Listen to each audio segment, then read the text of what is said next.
Right now, as you watch this, your brain is scanning, not for threats or food, but for something far more mysterious. It's calculating attraction formulas. You never taught it. Remember that person who walked into a room and suddenly your heart did that thing? You thought it was random. You thought it was fate. But your brain had been preparing for that moment your entire life.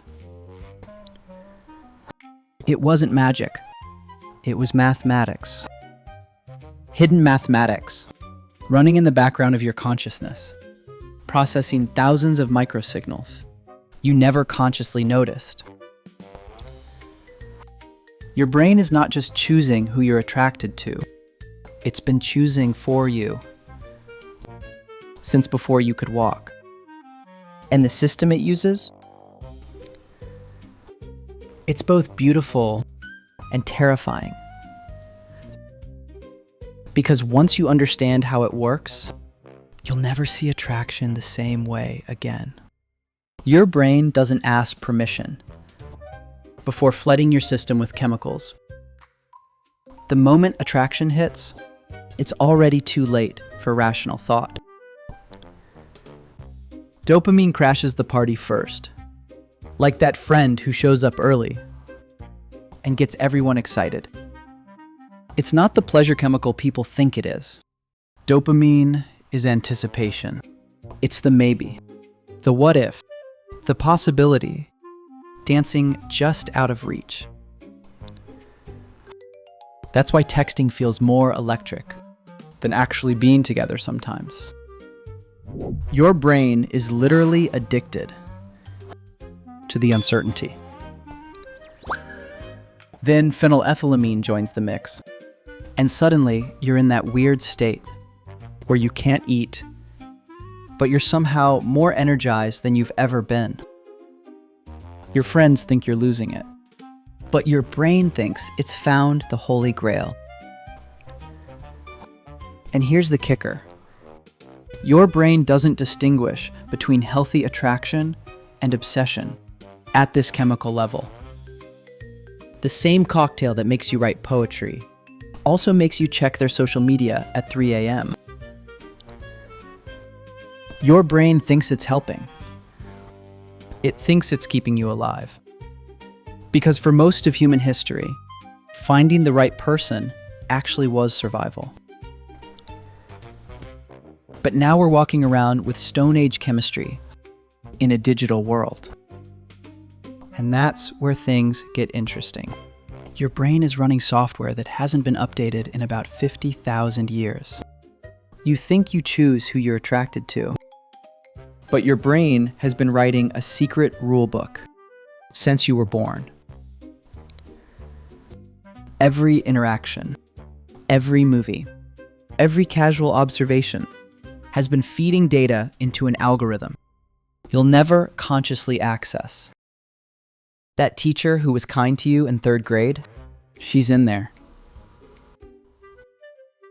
The way your mom laughed at your dad's terrible jokes, that's in the code too.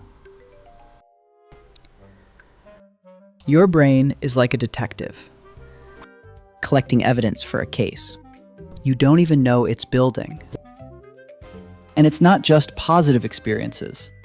Sometimes, the people who hurt us most deeply become the template for what feels familiar, what feels like home. Your brain confuses familiar with safe, even when familiar is actually dangerous. This is why some people keep dating the same type of person, over and over, wondering why they can't break the pattern. They're not choosing poorly. They're following a script, written in invisible ink. The wildest part? Your brain updates this rulebook constantly, but never tells you what it changed. That person who didn't interest you 6 months ago suddenly becomes magnetic after you have one meaningful conversation. Your brain quietly moved them from the no file to the possible file. And you experience it as a sudden realization. But it wasn't sudden at all. Your brain has a built-in geometry professor, and it's obsessed with symmetry. Not the obvious kind you'd notice consciously, but micro measurements. Your conscious mind never registers. It's calculating the distance between their eyes, the ratio of facial width to height, the symmetry of their smile when they're not trying to smile. And it does all this in the first 100 milliseconds of seeing someone, faster than you can consciously process that you're looking at a person. But here's where it gets weird. Your brain isn't just looking for perfect symmetry, it's looking for the right kind of imperfection. Because perfectly symmetrical faces actually make people uncomfortable. We find them artificial, uncanny. Your brain wants symmetry with character, perfection with personality. It's like your brain is an art critic with very specific, very secret taste. And this scanning happens every single time you see someone, even people you've known for years. That friend who suddenly becomes attractive after years of friendship. Your brain finally collected enough data points to shift them into a different category. It's not that they changed. It's that your brain's measurement system reached a tipping point. While you're busy looking, your brain is busy smelling things you don't even know you're smelling. Pheromones are real, but they're not the magical love potions movies make them out to be. They're more like background music. You don't consciously hear it, but it sets the whole mood. Your brain is processing chemical signatures that tell stories about immune systems, genetic compatibility, even stress levels. And it's making decisions based on information your nose collects, but your conscious mind never receives. This is why sometimes you meet someone who looks perfect on paper, but something feels off. Your brain is picking up chemical signals that don't match the visual data. And it's creating that subtle feeling of mismatch you can't quite explain. Or why sometimes you're drawn to someone who isn't your usual type. Your nose might be detecting genetic diversity that your brain interprets as attractive, even if your eyes are confused. The science gets really wild here. Women's attraction to different scents actually changes throughout their monthly cycle.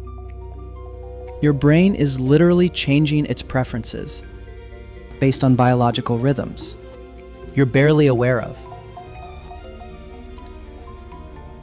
We're all walking chemistry sets, broadcasting information, receiving signals in a language we never learned to speak consciously. Your brain is obsessed with patterns. And nowhere is this more obvious than in attraction. It's constantly comparing new people to an internal database of everyone you've ever found attractive, looking for commonalities you never consciously noticed. Maybe they all have the same way of tilting their head when they listen. Maybe they all gesture with their hands in a particular rhythm. Your brain is finding these patterns and using them to predict compatibility, even though it never tells you what patterns it's found. This is why sometimes you meet someone and immediately think of someone else, but you can't figure out why. Your brain has detected a pattern match, but hasn't bothered to inform your conscious mind what the pattern is. It's like having a detective in your head who solves cases, but never explains the clues. And your brain doesn't just look for physical patterns. It's tracking emotional patterns, conversation patterns, even the patterns in how people move through space. That person who walks into a room, the same way your first love did. Your brain noticed, even if you didn't. The timing of their laughter, the way they pause before answering questions, the particular combination of confidence and vulnerability they display. Your brain is cataloging all of it. Sometimes this pattern matching leads you toward people who are genuinely compatible. Sometimes it leads you toward people who remind you of unfinished emotional business. Your brain doesn't always distinguish between the two. Here's something your brain does that might surprise you. It factors in availability before it even tells you you're attracted to someone. Your brain is doing complex social mathematics, calculating not just whether you like someone, but whether pursuing them makes strategic sense. It's reading microsignals about their relationship status, their interest level, their social availability, and it adjusts your attraction accordingly. This is why forbidden attraction often feels more intense. When your brain detects unavailability, it sometimes interprets that as increased value. Scarcity economics applied to romance. Your brain thinks if they're hard to get, they must be worth having. It's the same reason a restaurant seems more desirable when there's a line outside. But your brain also does the opposite calculation. Sometimes it deliberately turns down attraction to people who seem too interested too quickly. Your brain has absorbed cultural messages about the chase, about earning affection. And it's applying those rules without asking you. The wildest part is how your brain factors in your own perceived availability. If you've recently gone through a breakup, your brain might temporarily lower your attraction to everyone, like a computer going into safe mode. Or if you're feeling particularly confident, it might suddenly find more people attractive, expanding its definition of possibility. Your attraction isn't just about them. It's about the complex interaction between them, you, and the invisible social mathematics. Your brain is constantly calculating. Your brain has opinions about timing that it never shares with you. It's tracking your emotional cycles, your stress levels, your hormonal fluctuations, and using all that information to modulate attraction. Sometimes you meet the right person at the wrong time, and your brain simply refuses to cooperate. Other times, you meet someone perfectly ordinary during a moment when your brain is primed for connection, and suddenly they seem extraordinary. This isn't fair. And your brain doesn't care about fair. It cares about survival, about optimal timing for pair bonding, about protecting you from making big emotional decisions when you're not in an optimal state. But it never explains its reasoning. You just experience the mysterious ebb and flow of attraction and assume it's about the other person. Your brain is also factoring in larger life timing. Are you at a stage where partnership makes sense? Are you emotionally available for the kind of connection this person represents? Your brain is making these calculations in the background and adjusting your attraction accordingly. The person you ignore at 25 might be irresistible at 35. Not because they changed, but because your brain's priorities evolved. Understanding this doesn't make attraction less magical. It makes it more incredible. Your brain is running the most sophisticated matchmaking software ever created, processing millions of variables to help you find connection in a world full of strangers.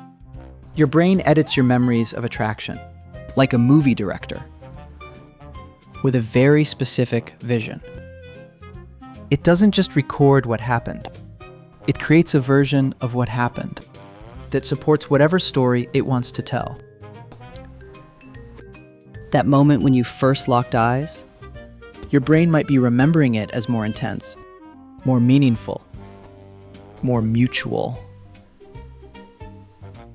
than it actually was. Or if the relationship ended badly, it might edit out all the magic, leaving you wondering what you ever saw in them. This memory editing happens in real time and retrospectively. While you're experiencing attraction, your brain is already deciding which details to emphasize and which to forget. It's creating a highlight reel before the movie is even finished. And it's ruthless about this editing process. Moments that don't fit the narrative get deleted. Details that complicate the story get smoothed over. But this editing process can also trap you in loops. If your brain decides someone is the one who got away, it will carefully preserve and enhance all the romantic memories, while systematically deleting the reasons why it didn't work out. You end up carrying an edited version of the past that makes it impossible to move forward. Understanding this memory manipulation doesn't make your feelings less real, but it helps explain why attraction can feel so confusing, why your past relationships seem to shift meaning over time. Your brain doesn't just evaluate people individually. It's constantly checking what other people think about your attractions. It's reading social cues, processing group dynamics, and adjusting your feelings accordingly. This happens so subtly, you might never notice it consciously. But your brain is always asking, what would my friends think? How does this person fit into my social world? What does being attracted to them say about me? And it modifies your attraction based on these social calculations. Sometimes you find yourself mysteriously less attracted to someone after introducing them to friends, even though nothing about them changed. Your brain processed the group response and downgraded them accordingly. Or you might find yourself more attracted to someone after seeing how others respond to them. Your brain is using social proof as a data point in its attraction algorithm. This social mirroring goes deeper than just friend approval. Your brain is also processing cultural messages, media representations, and societal expectations. It's asking whether this attraction fits with your identity, whether it supports or threatens your sense of self. Sometimes your brain will turn down perfectly good attractions because they don't match your self-concept. Other times, it will amplify attraction to people who make you feel like the version of yourself you want to be. Your brain isn't just choosing partners, it's choosing identities. Your brain has a sophisticated system for detecting and responding to vulnerability, both in others and in yourself.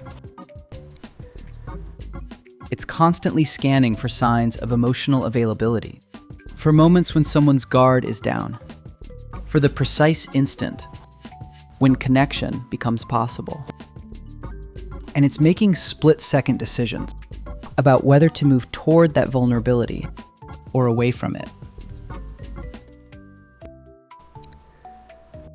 Sometimes vulnerability in others triggers attraction because your brain interprets it as an opportunity for genuine connection. Someone shares something real, drops their performance for a moment, and suddenly your brain lights up with possibility. Other times, vulnerability triggers your brain's protection systems, and you find yourself pulling back from people who are too open, too available, too ready to connect. Your brain might be protecting you from the responsibility of someone else's emotions. Or it might be protecting you from the risk of your own vulnerability being met with theirs.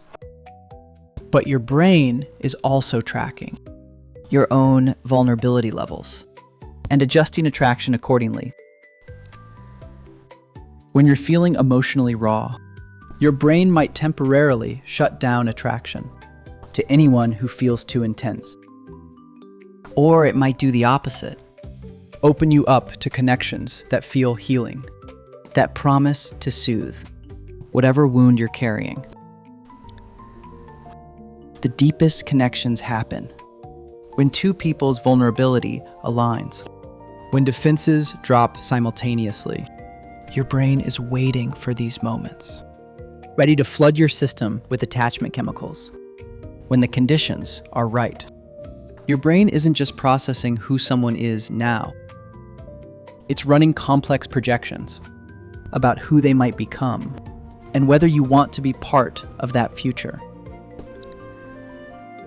It's looking for growth potential, for compatibility trajectories, for signs that this person's path might align with yours over time. This future forecasting happens largely unconsciously, but it has enormous influence over your attraction. Sometimes you meet someone who's perfect on paper, but something feels off. Your brain might be detecting signs that you're growing in different directions, that the connection that feels right now won't survive the changes you're both going through. Other times, you're drawn to someone who seems wrong for you in obvious ways, but your brain is seeing potential that others miss. It's detecting growth patterns, sensing that this person is becoming someone who will match you better in the future than they do now. Your brain is also factoring in your own projected future self. Are you attracted to people who will challenge you to grow, or people who will accept you as you are? Your brain might be choosing attractions based on what you need for your own development, not just what feels good right now. This future orientation explains why attraction can feel so urgent, so loaded with meaning. It's not just about liking someone. It's about sensing a possible shared future, a path you might walk together. Your brain is constantly asking, does this lead somewhere? Is this person a detour or a destination? Here's the strangest thing about how your brain chooses attraction. The more you try to control it, the weirder it gets. Your brain seems to have a rebellious streak when it comes to conscious interference. Try to force yourself to be attracted to someone, and your brain might dig in its heels and refuse. Try to stop being attracted to someone, and your brain might interpret that as a challenge and double down. This isn't your brain being difficult on purpose. It's protecting the integrity of its own system. Attraction that can be consciously manipulated isn't reliable attraction. Your brain needs to trust its own processes, needs to know that the feelings it generates are authentic responses to real stimuli, not products of wishful thinking or social pressure. This creates a paradox where the people who are most desperate to find love often struggle the most with attraction. Their brain detects the desperation, the agenda, the attempt to manufacture feeling, and it shuts down in response. Meanwhile, people who are genuinely focused on other things often find themselves naturally attractive to others because their brain is operating from a place of authentic self-focus rather than strategic partner seeking. The control paradox extends to timing too. The connections that matter most often happen when we're not looking for them, when our brain is relaxed enough to notice genuine compatibility rather than performing compatibility. Your brain doesn't just choose who you're attracted to. It has to figure out how to integrate that attraction into the rest of your life. And this integration process is where things get really complicated. Because attraction doesn't exist in a vacuum. It has to coexist with your responsibilities, your existing relationships, your practical limitations, your long-term goals. And your brain is constantly trying to solve this puzzle. How do I honor this attraction while maintaining everything else that matters? Sometimes your brain solves this by compartmentalizing, keeping attraction in one box and the rest of life in another. This works temporarily, but often creates internal tension that manifests as anxiety, indecision, or that restless feeling that something important is missing. Other times, your brain tries to force integration by making attraction bigger than it needs to be. The healthiest integration happens when your brain can hold both the reality of attraction and the reality of everything else, without needing one to dominate the other. But this requires a kind of emotional maturity that doesn't come naturally. Your brain has to learn that attraction can be real and meaningful without being all-consuming, that love can be important without being the only important thing. The integration challenge is especially complex in our current cultural moment, where we're told that romantic love should be our primary source of fulfillment, while also maintaining independent identities, career ambitions, friend networks, and personal growth. Your brain is trying to solve an equation that might not have a perfect solution. After everything we've explored about how your brain chooses attraction, here's what might surprise you most. Your brain is actually incredibly wise about this stuff. All these systems, all these calculations, all these mysterious processes, they're not random. They're the result of millions of years of evolution, refined by countless generations of humans, figuring out how to connect with each other. Your brain knows things about compatibility that your conscious mind hasn't figured out yet. It can detect emotional availability in ways that bypass your rational analysis. It can sense growth potential, predict relationship dynamics, and navigate the complex intersection of chemistry and compatibility with remarkable accuracy.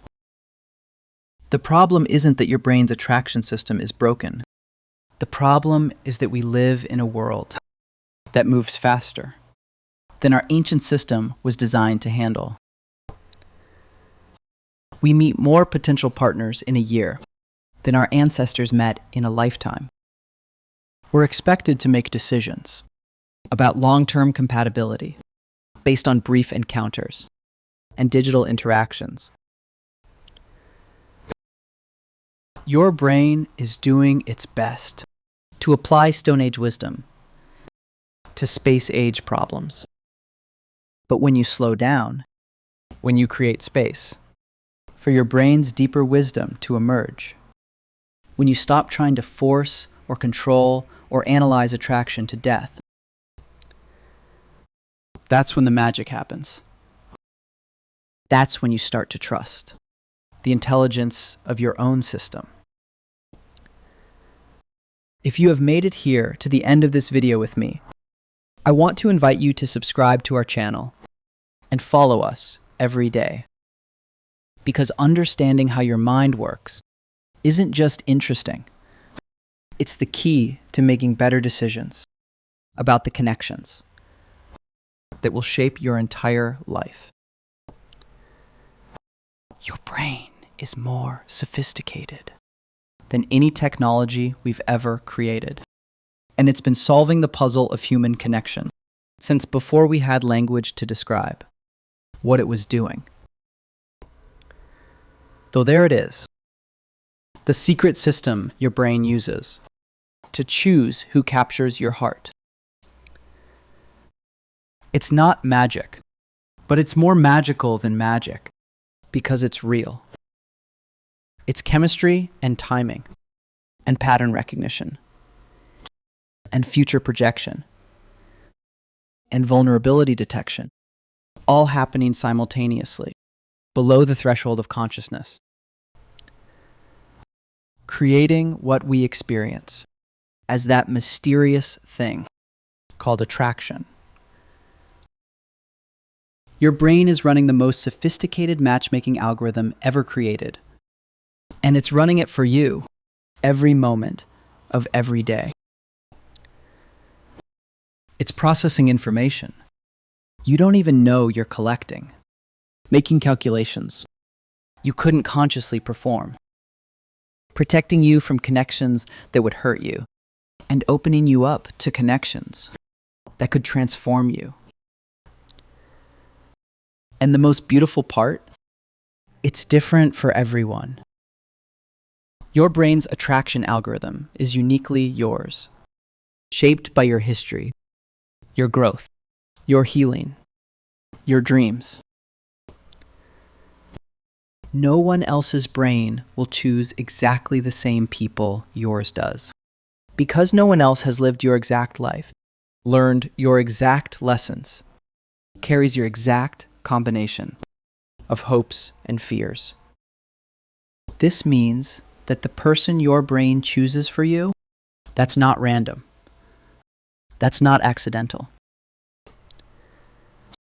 That's the result of everything you've ever experienced, distilled into an algorithm so complex that no computer could replicate it.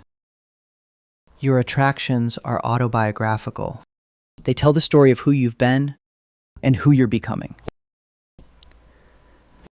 Understanding this won't make attraction less mysterious. If anything, it makes it more incredible. Because now you know that when your heart does that thing, when someone walks into a room and changes everything, that's not just chemistry. That's your entire life, recognizing something it's been looking for. That's your brain's beautiful algorithm, finding exactly what it was designed to find. Follow our channel for more insights into the hidden intelligence of human connection. Share this with 5 people who might need to understand that their attractions aren't accidents. They're autobiography. And tell us in the comments, what do you want to understand next about the secret systems running your emotional life? Because your brain has more mysteries to reveal, and we're just getting started.